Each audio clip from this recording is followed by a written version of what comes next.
This recording was done at the Virtual International Conference of Secular AA in October of 2022. This video includes the slides and audio from Dr. Bill W., a professor of biology, who discusses the addiction process and dopamine, and includes how the secular version of the steps in AA parallel the modern science of addiction and recovery. It does not include the participation portion of the presentation, however. For the full recording, see our Buzzsprout page.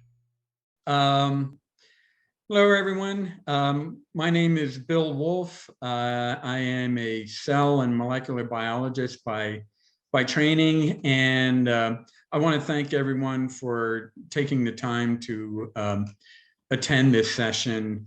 And I also would like to thank Secular AA and the ICSAA committee members for the opportunity to talk today. I'd like to say in 2017, I self-published a book entitled 12 Secular Steps, an Addiction Recovery Guide. And this talk and that book have pretty much the same two-part structure. And in the first part, I talk about the disease model of addiction. And then in the second part, I get into, how well of a fit the 12-step approach is.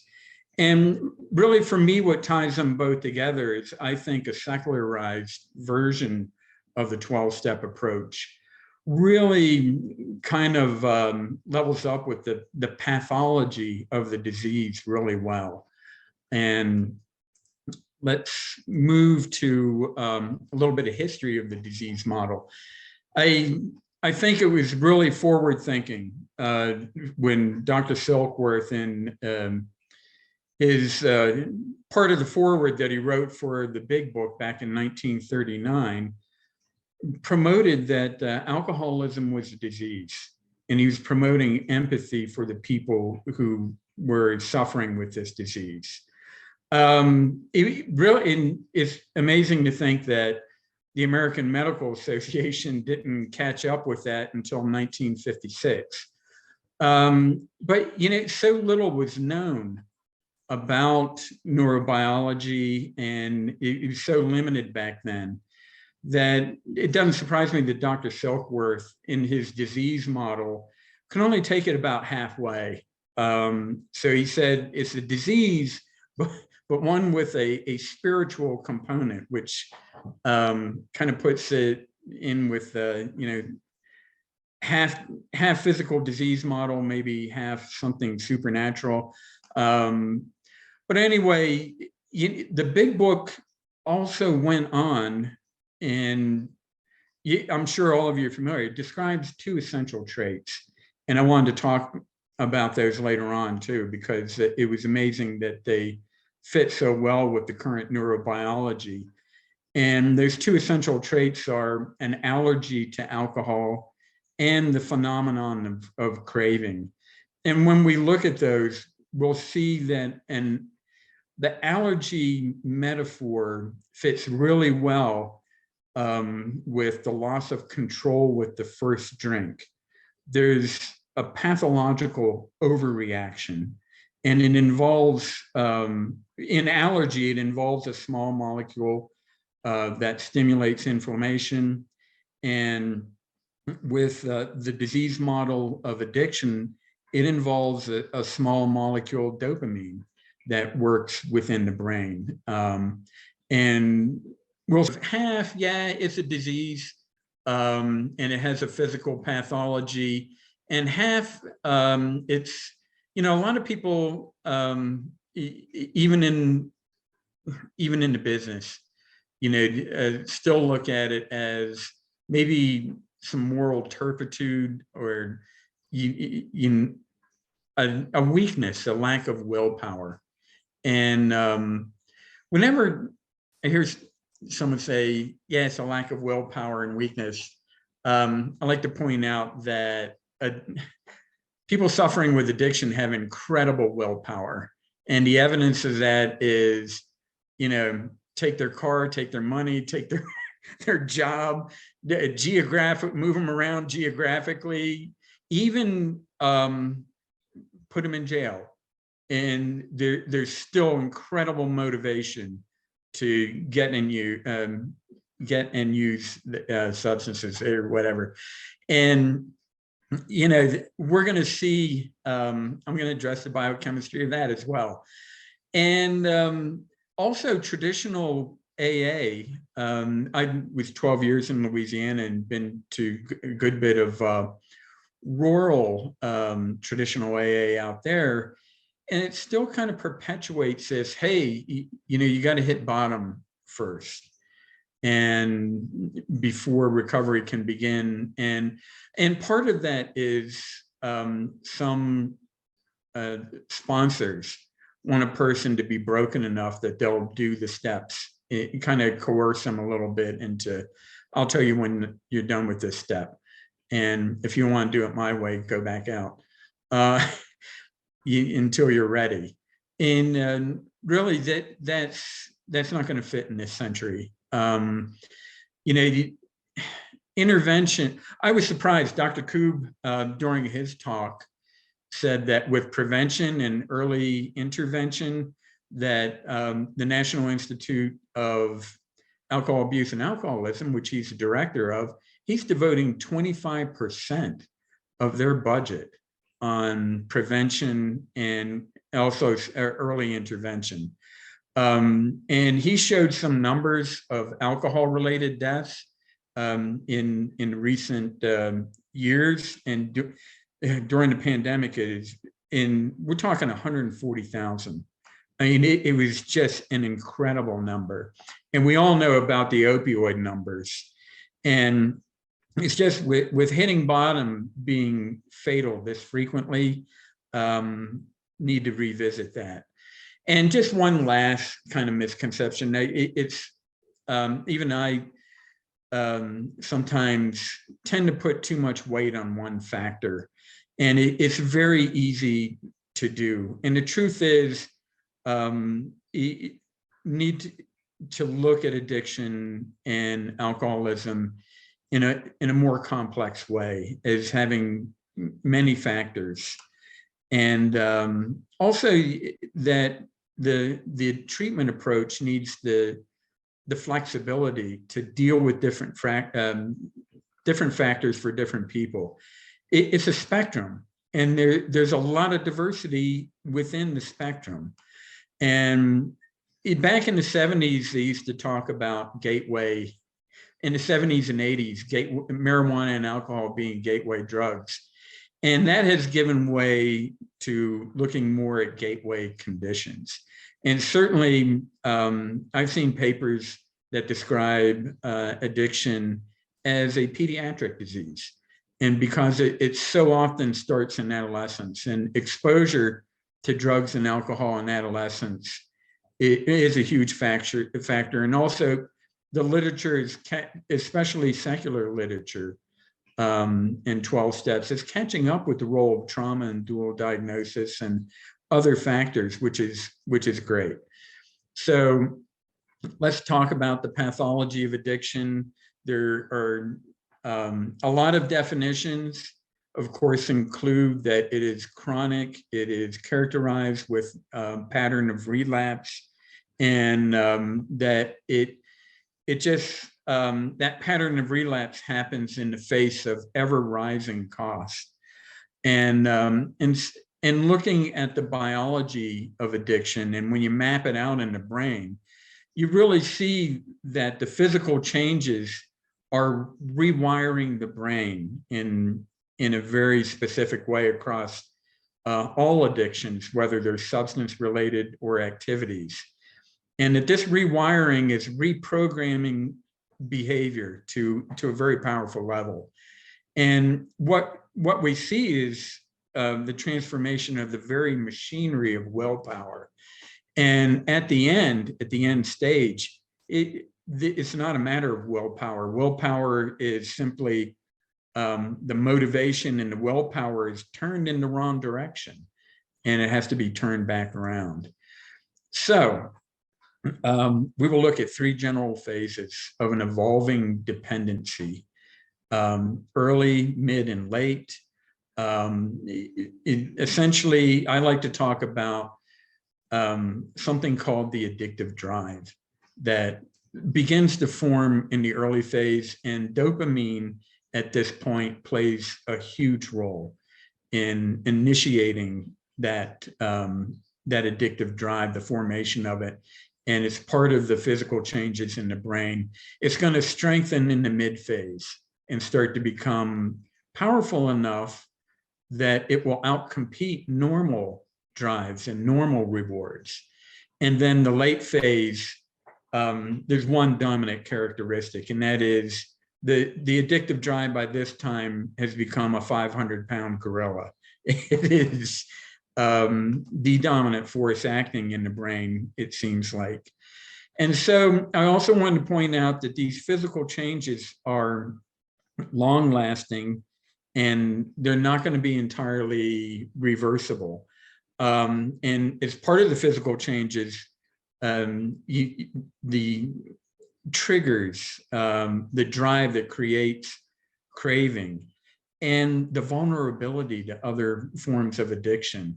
We can now see this at a cellular and molecular level, why these things happen.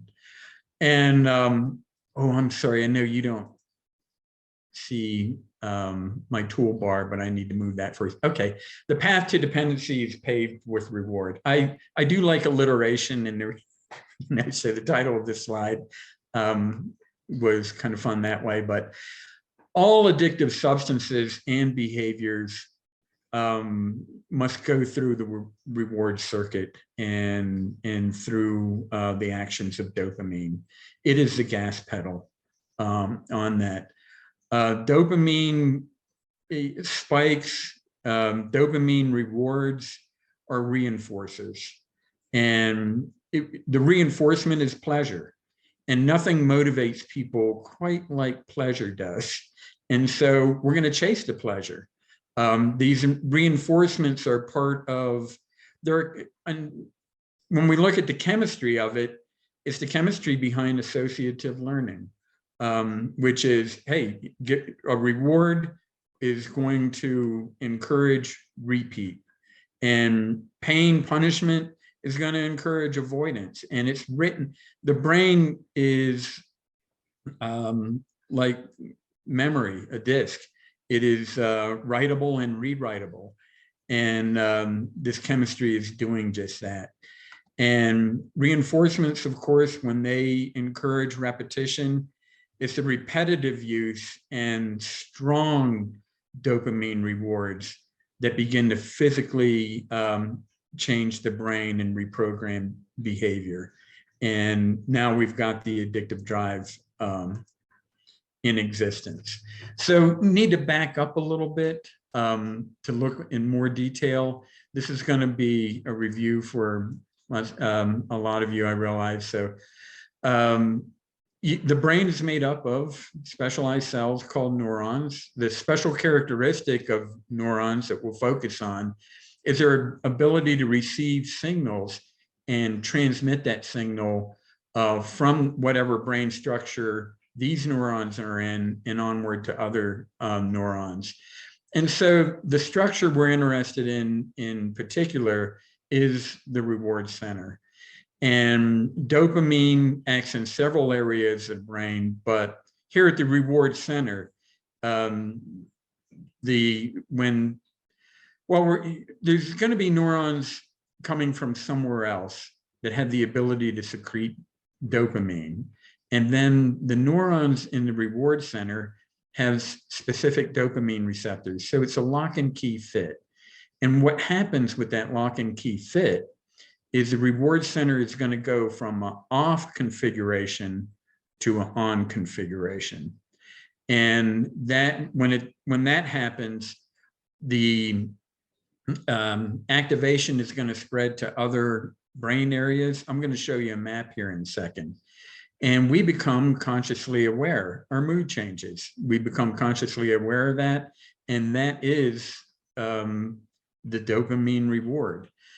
And normally, so between the messenger neuron and the receiving neuron, we have what's called a synapse. And that's where dopamine is going to be released. And synaptic signaling is really fast. It's normally measured in hundredths of a second. So right away, we want to take the dopamine out of here. And this is a control mechanism. We only want a pulse of pleasure coming in, one psychological cookie. And so we have these vacuum cleaners that as soon as dopamine gets out in here, it's vacuumed up by these dopamine transporters. Now, the go-fast drugs, cocaine, methamphetamine, they act directly at the reward center. I'm going to show you how cocaine acts. It will block these vacuum cleaners. So dopamine is going to stay in the synapse instead of getting pulled out.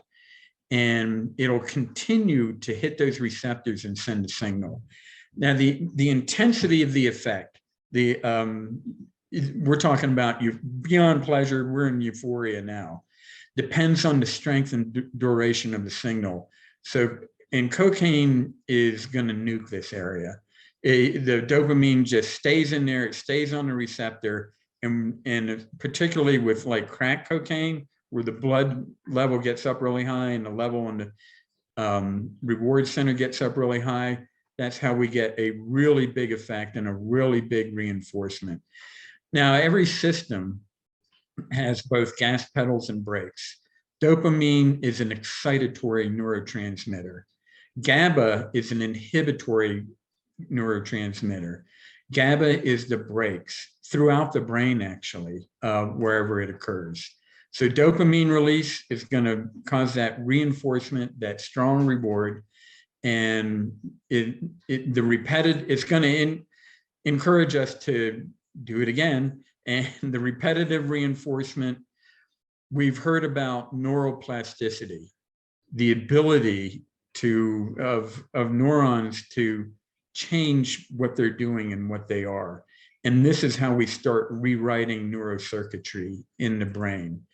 And so if we're rewriting neurocircuitry, we need a global view of the brain. This is in purple, the reward circuit. And the neurons that are receiving dopamine are in when I say reward center, I mean the nucleus accumbens, because this has the neurons that can receive dopamine and turn from off state to an on state, and then send that signal out in a web-like pattern to the rest of the brain. So the VTA, this is called the ventral tegmental area. This is where the neurons that can release dopamine, they start here, they have these extensions in here, so they can release the dopamine in there and turn the reward center on. So, I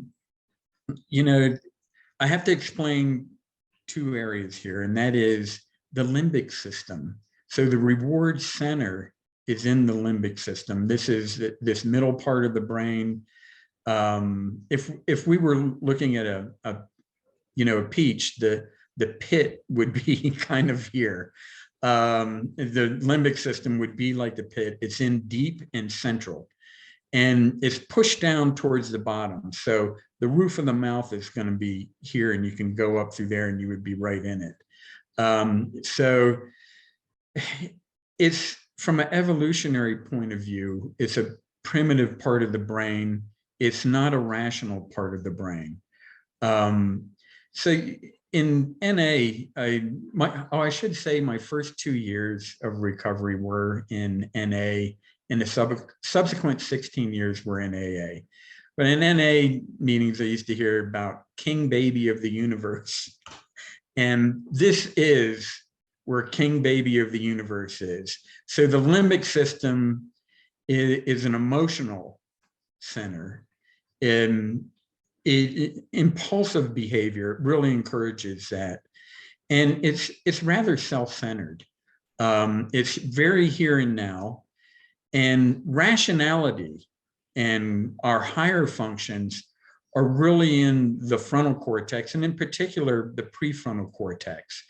So the arrow points here, but the prefrontal cortex is much larger than just here. This is a subdivision of the prefrontal cortex. And we assign to the prefrontal cortex executive functions, including consciousness and the ability to plan, language, and in this area, judgment. And judgment is kind of conscious and also subconscious. So, and this is another inhibitory mechanism on the reward center. So now we have two sets of brakes. We have GABA as a set of brakes on the dopamine gas pedal here. And as we mature and build up good judgment, and we have a lot of cortex-based development, it acts as an inhibitor as well. So it's another wall. And there you go. So we do have to cover the normal functioning of this unit. And that is, we really want it to reward behaviors that enhance life. And that means it will enhance normal drives. So we have some innate drives, and that would be like the hunger drive, sex drive, linked to reproduction. So if we do a behavior and it helps to satisfy those normal drives, and it's kind of enhancing them, then we get a little dopamine cookie and say, that's good, repeat that. Let's go to this. So with the innate drives, which are built in and active at birth, food and sex would be among those innate drives. And let's look at the power of psychological cookies to kind of reinforce behaviors that are helping us get nourishment and helping us propel the human species into the future. So right here on the y-axis, we're looking at the strength of the dopamine spike that's going to reward certain behaviors. And it's kind of a relative scale. Not really going to have units. We're going to have a baseline activity at the reward center. And then we'll see how much a particular behavior can cause a spike. And a good meal, which is nourishing us, a spike of about 150% above the baseline.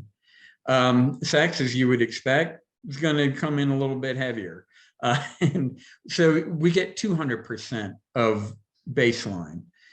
And there you go. This is normal functioning of normal drives and normal rewards. So let's go to some drugs of abuse. Like I said, the go fast drugs, meth and cocaine, are going to act directly at the reward center and everything. These drugs, our reward center has evolved over millions of years. And over those millions of years, sure, yes, cocaine is a natural substance, but it's never been available in a very strong form. To chew the leaves is not really anything like crack cocaine. And so nowadays, we are exposed to drugs which provide, hit that reward system so strongly that we are just not evolved to handle it. And so remember, sex was at 200. Well, look at this. This happens to be smoking methamphetamine. This, by the way, is live imaging by a technique called fMRI, functional MRI, where you can look at the living brain and image what's happening and where it's happening, and look at activities as they happen in real time. And at over 1,000, that is 5 times what a sexual encounter could do. That is nuking the reward system. That is huge. And to tell you the truth, it's beyond our brakes. Cocaine here was clocking in at about 350, but this was not crack cocaine. And so crack cocaine goes up even higher. I want to talk about, so these two, they're so high because they act directly on the reward center. I want to talk about some substances that you're going to say at first. One, nicotine, it's kind of surprising that it is also above, a cigarette is above a sexual encounter. I wouldn't have guessed that. But it seems kind of low. Morphine, you would think 200, that's within the normal range of a normal drive. You know, that was equal with sexual encounter. But other alcohol, marijuana, the opioids, and nicotine, this isn't the whole story at all. They're hitting a lot of other brain areas as part of their effects. And morphine, of course, is closely related to heroin. And I've seen in several studies that heroin is considered perhaps the most addictive drug. I don't know that for sure, but I have seen there is evidence to say that. And so this is strongly going to initiate repetition. And with that repetition, we could certainly initiate the formation of an addictive drive. And there you go.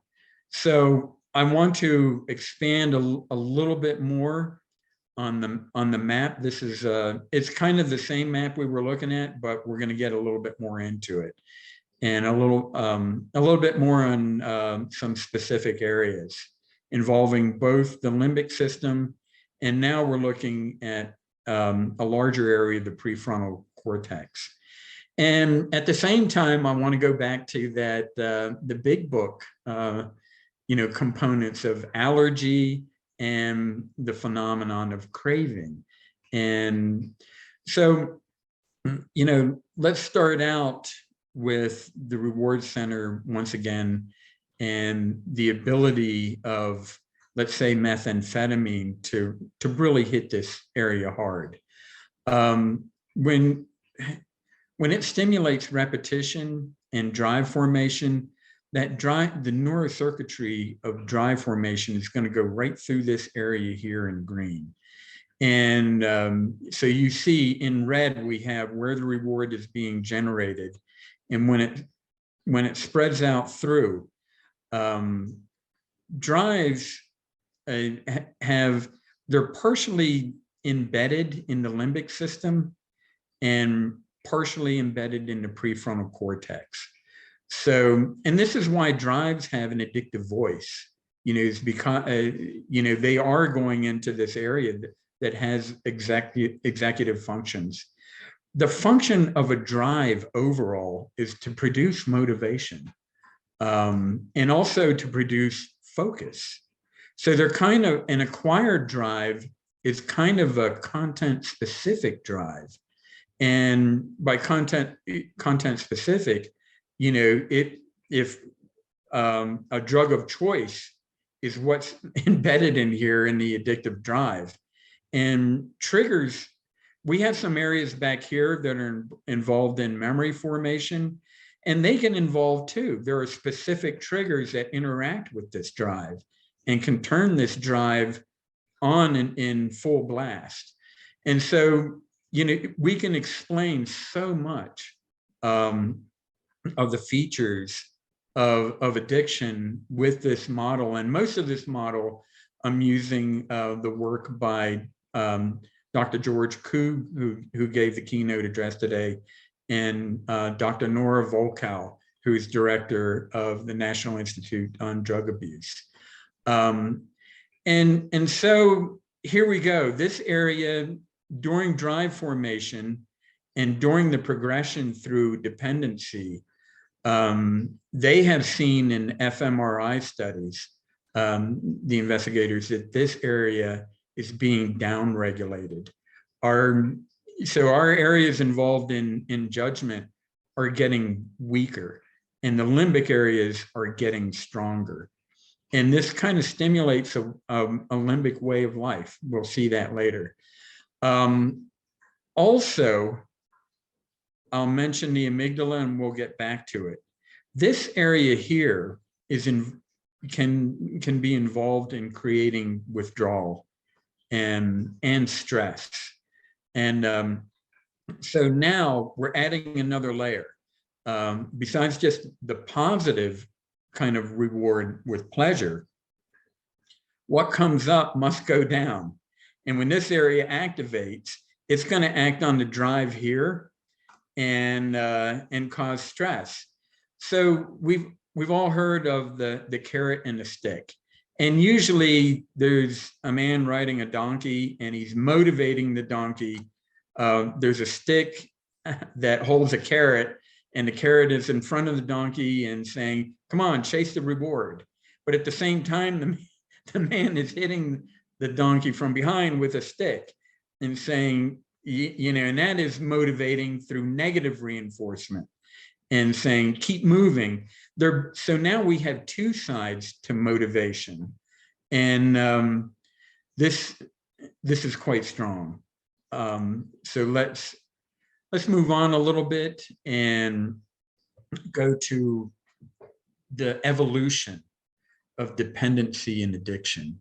And it occurs over 3 phases. Experimentation is the first phase.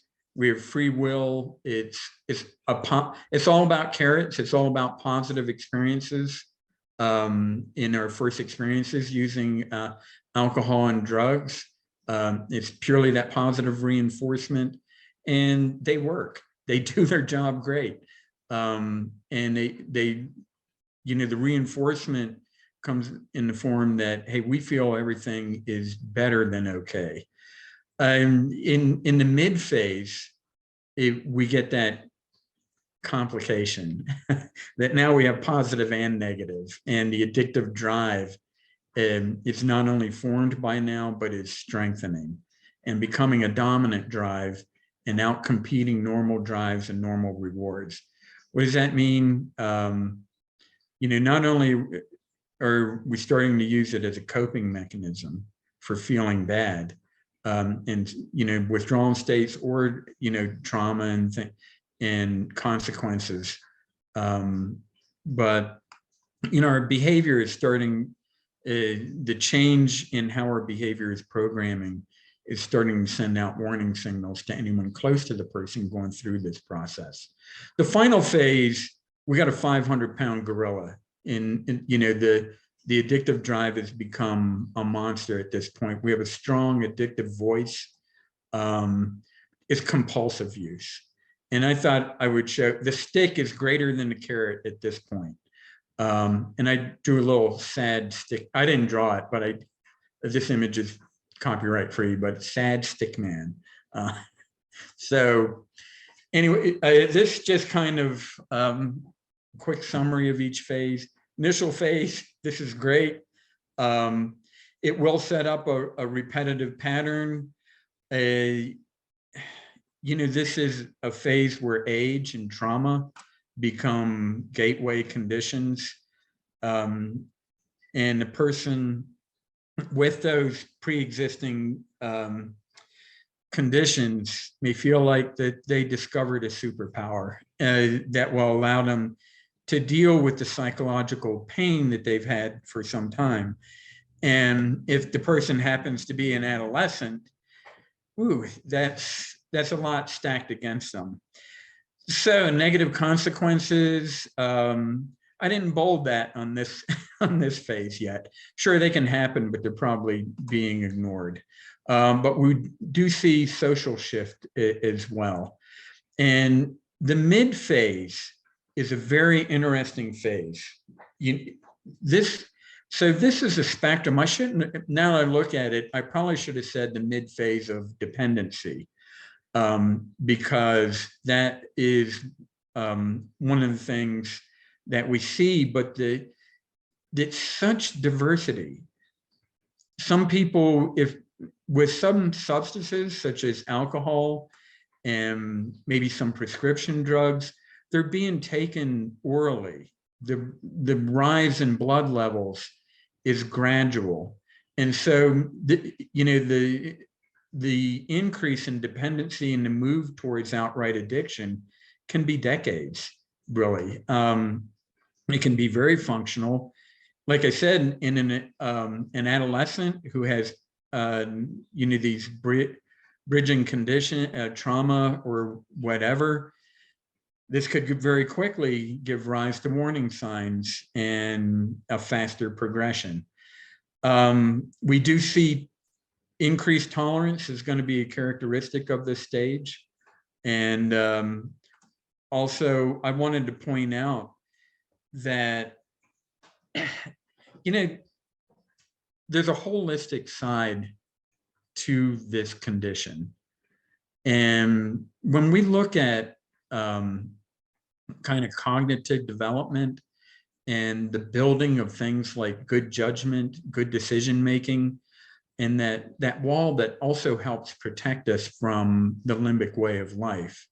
We're looking at cognitive development moves us towards independence. And it just does, and it does, and good judgment, and we're entering adulthood, taking on jobs, taking on responsibilities. The cortex is fairly well developed, and the limbic side is well held in check. And addiction is going to reverse all that. It really does. And the frontal cortex, like I showed you, is going to be suppressed, and the limbic way of life is going to be empowered. And we have physical neurocircuitry doing all of this. Where does that come in with the 12 steps? I was at a meeting one time, and I had maybe 5 years, and I had sponsored a time or two.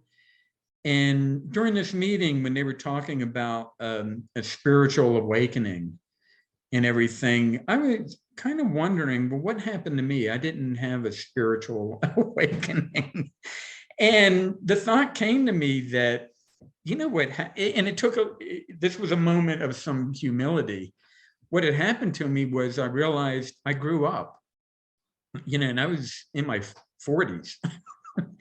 And, and it was like, oh yeah, doing the stuff that, many of like my nieces and nephews were doing, in their adolescence and young adulthood. And it's, oh, okay. And that is really not entirely accurate. I wouldn't say to a newcomer, what you need to do is grow up. I wouldn't say to a person who had although it looks like that, there is something that resembles that in the process, but it is, we shouldn't, it is cognitive development, it's cognitive rebuilding. And I wanted to say what some people want to recover in recovery is their cognitive maturity, their cognitive development. This is a real physical pathology. If someone, if we met someone with a stroke and they had physical damage to the motor areas of their brain, and they couldn't, this affected their ability to walk and talk, we wouldn't say to them, why don't you walk and talk like an adult? We would have empathy and say, oh yeah, I can see you're going to need physical therapy and physical rehabilitation to rebuild those areas. And that's really a part of what recovery should be doing, is addressing we're addressing the physical pathology of this disease. And I think that 12 steps, even traditional 12 steps, is kind of well suited to it. And it's through step works that have inventory phases and look at character development and accountability that it actually is addressing physical pathology.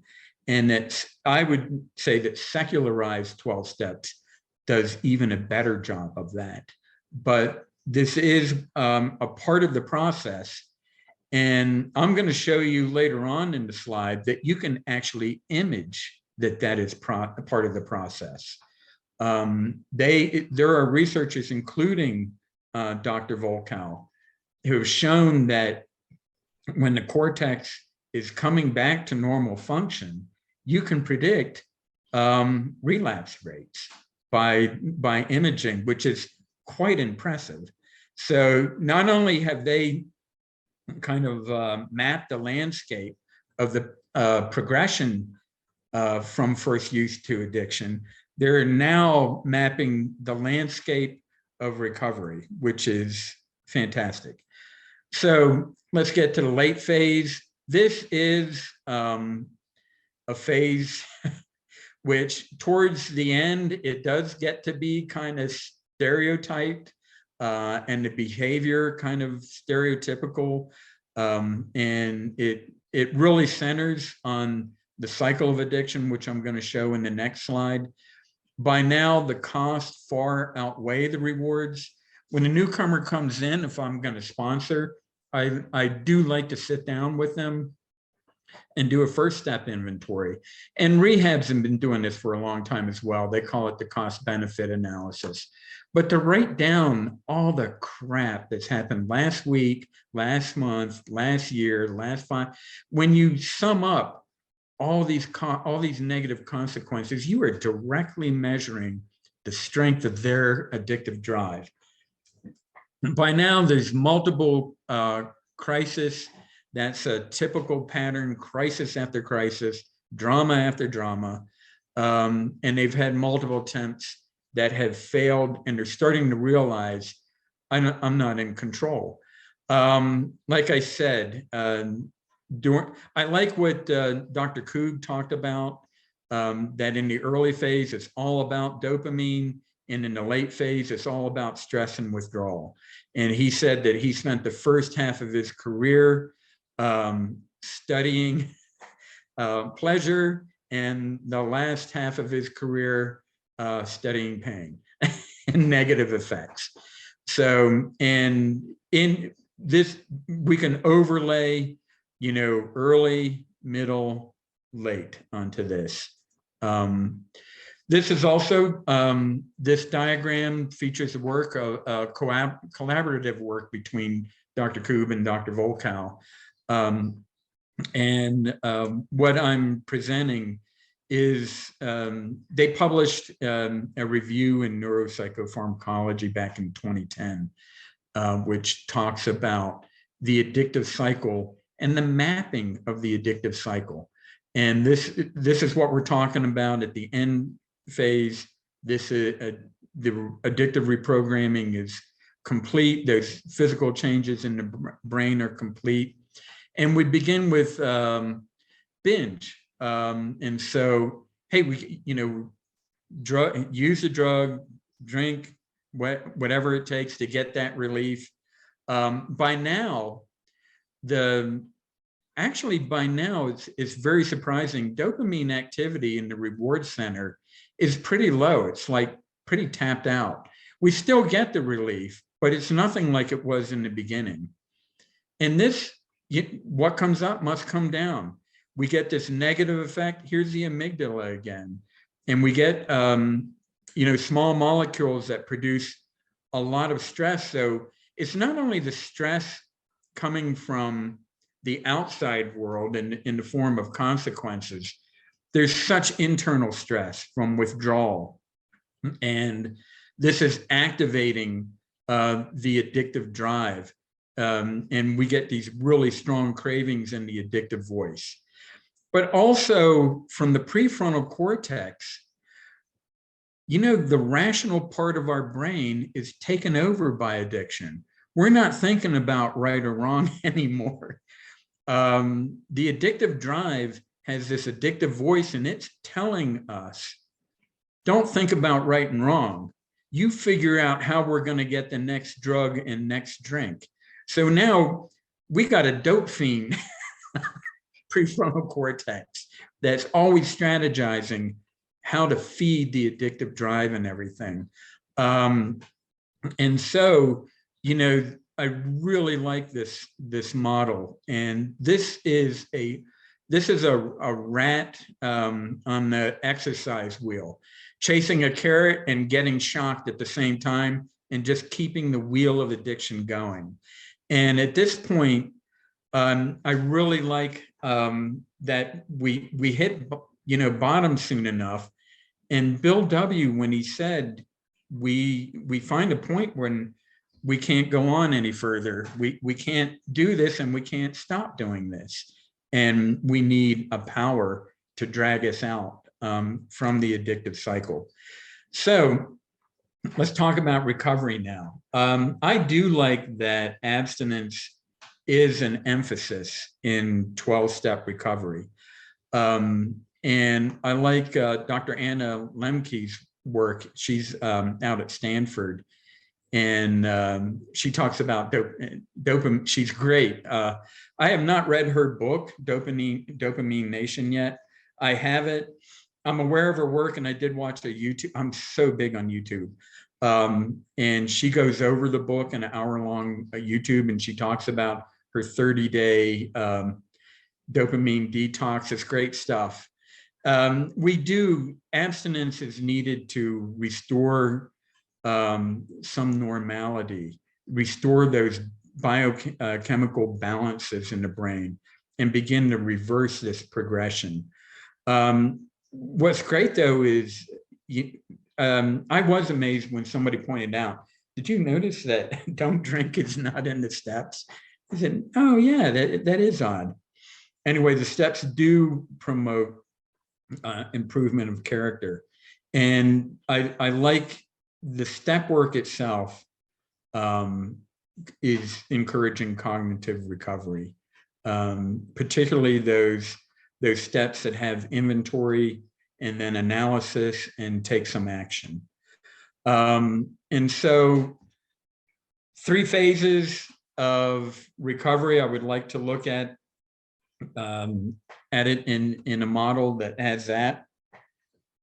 Early recovery is all about stabilization, steps 1, 2, and 3, and trying to get an initial period of abstinence and set the foundation to kind of reestablish normality and balance. Clearing the wreckage of the past, we know that 4 through 9, and then carrying the message, finding purpose.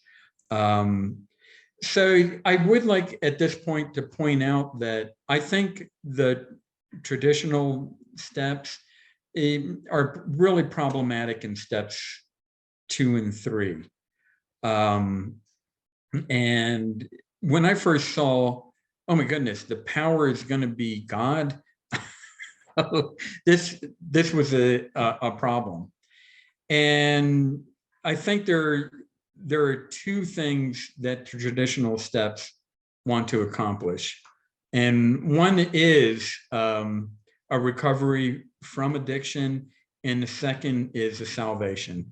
We all know about the Oxford group. That is the foundation by which the first 12-step fellowship, AA, came about, and they kept some of it in the foundation. What I like about secularized 12-step work is there's really only one goal, and that is freedom from active addiction. And it gets to secularized steps 2 and 3 will get us into an active program quicker. Oh yeah, I'm sorry, the slide I'm getting to just summarizes that. So it's leaner. If we have a basic secular framework pared down to the minimum, anyone can add religious goal on top of that. And faith is needed in both approaches, I think. But it's whether you're going to put faith in an outside interventional higher power, or are you going to put faith in the logic, the rationality of your program really comes in. And I think as we accept more and more secularized 12-step recovery, we increase the diversity. And it's a diversity that's already present in the rooms. So anyway, I do have here something that modifies Abraham Maslow's hierarchy of needs. And hierarchy of needs can be seen as a hierarchy of drives and of motivation as well, that he thought were driving behavior.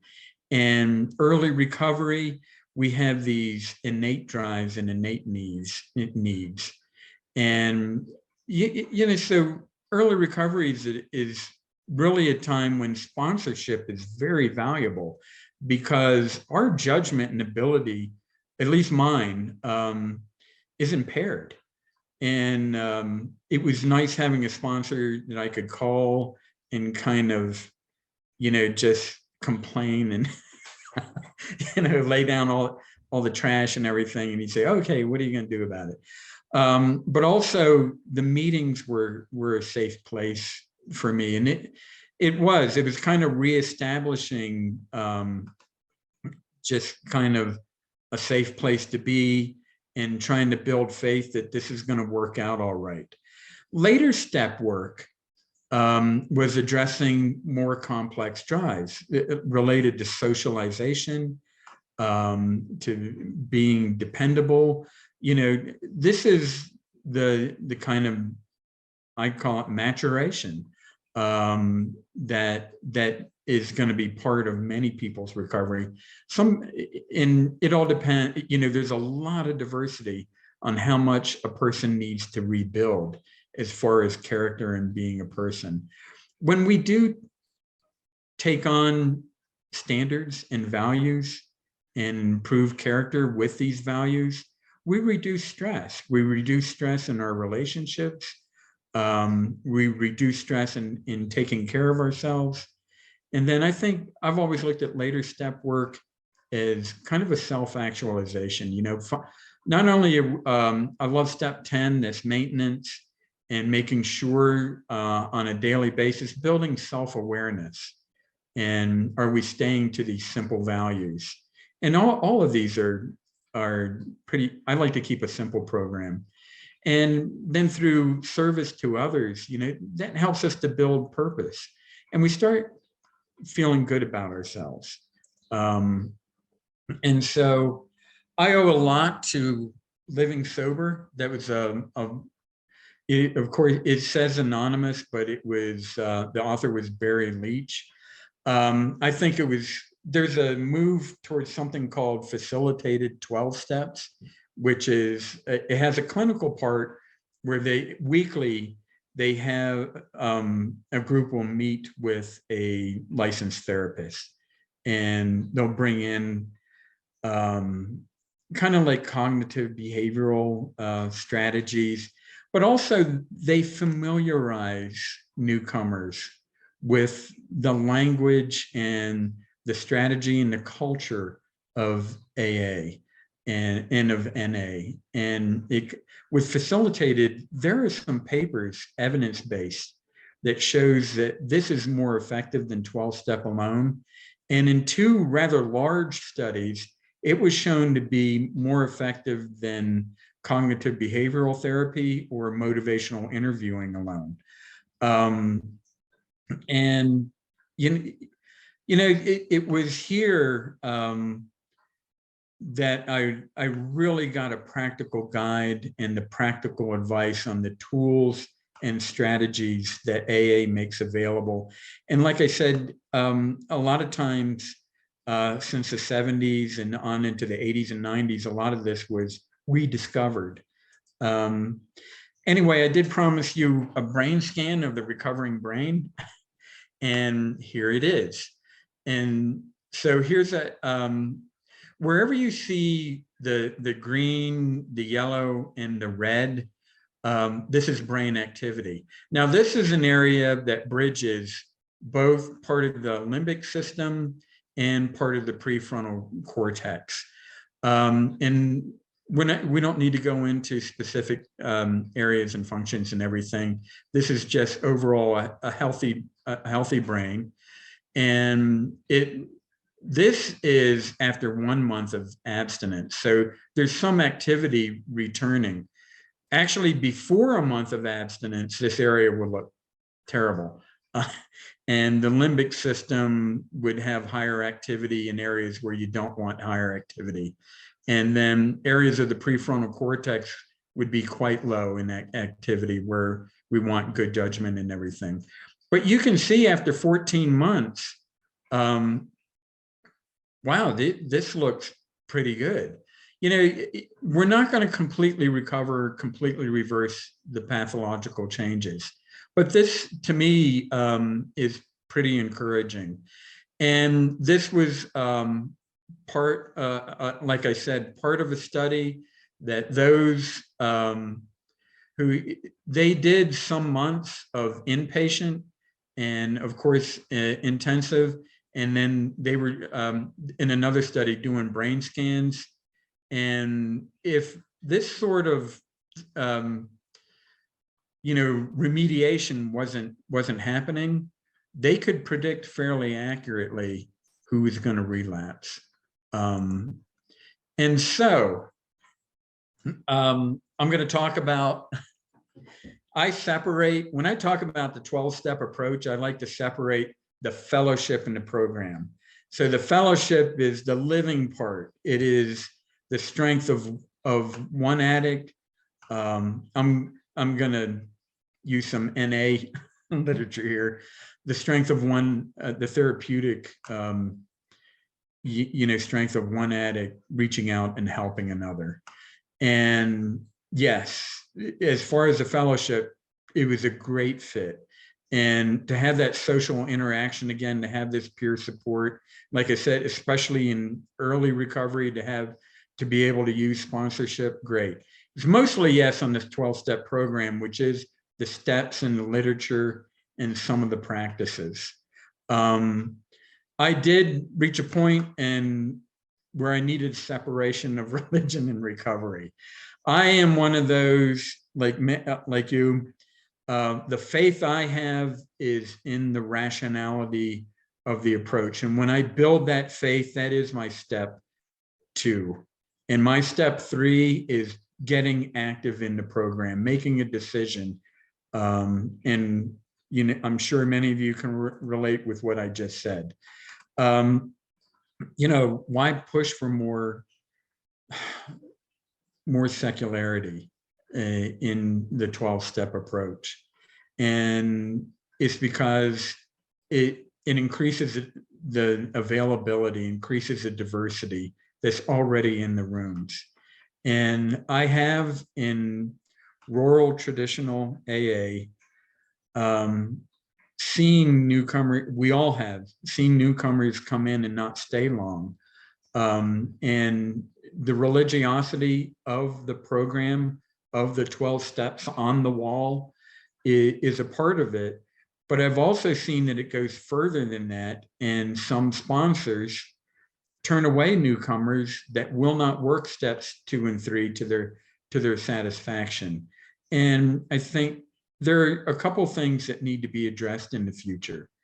AA, I know in this conference, there's talks about that. You hear a lot in any NA meeting. Hello, my name is so-and-so, and I am an alcoholic and an addict. And also harm reduction strategies. There's a need to talk about how to adapt with things like methadone, Suboxone, pharmacological replacement. And we're going to see that even with alcoholism now, but not pharmacological replacement, but pharmacological interventions. I still, from time to time, see sponsors saying, don't take depression meds.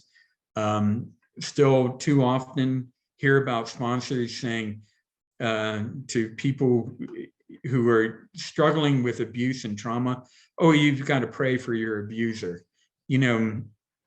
Anyway, enough said on these. I wish to thank you for your time. And at this point, let's stop the formal presentation. Thank you, Bill. I appreciate it. That was great. Thank you for watching this presentation from the Virtual International Conference of Secular AA in October of 2022.